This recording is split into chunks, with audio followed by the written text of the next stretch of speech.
ഞാൻ അവരെ എൻ്റെ മക്കളെ പോലെയാണ് കണ്ടത്. അവരെന്നെ ഇന്നലെ കള്ളൻ എന്ന് വിളിച്ചപ്പോൾ സത്യം പറഞ്ഞാൽ എനിക്ക് വലിയ സങ്കടം തോന്നി.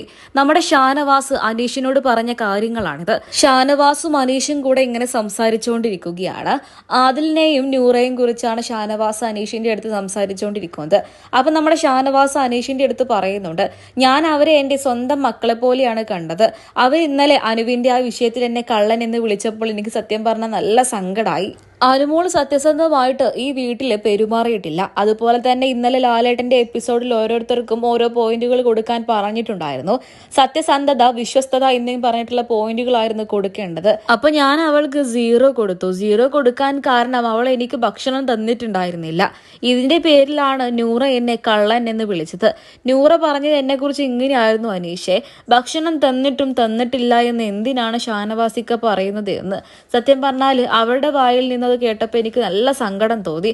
എന്നെ കള്ളൻ എന്ന് വിളിച്ചപ്പോൾ ഞാനൊന്ന് ഞെട്ടിപ്പോയി. അവർ തന്നെയാണോ എന്നെ വിളിക്കുന്നത് എന്നോർത്ത്. അതൊക്കെ അങ്ങ് വിട്ടേക്ക് ഷാനവാസിയെ, നമുക്കറിയാലോ നമ്മളെ കുറിച്ച്, പിന്നെ എന്തിനാ അങ്ങനെയൊക്കെ ചിന്തിക്കുന്നതെന്ന് നമ്മുടെ അനീഷ് ഷാനവാസിന്റെ അടുത്ത് തിരിച്ചും പറയുന്നുണ്ട്.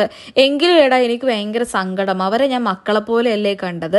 അവരെന്നെ കള്ളൻ എന്നൊക്കെ വിളിച്ചപ്പോൾ എനിക്ക് നല്ല സങ്കടം തോന്നി. സത്യം പറഞ്ഞാടാ, എല്ലാവരും പറഞ്ഞതുപോലെ നിന്നെ പോലെ ആകണമായിരുന്നു, നിന്നെ പോലെ ഗെയിം കളിക്കണമായിരുന്നു.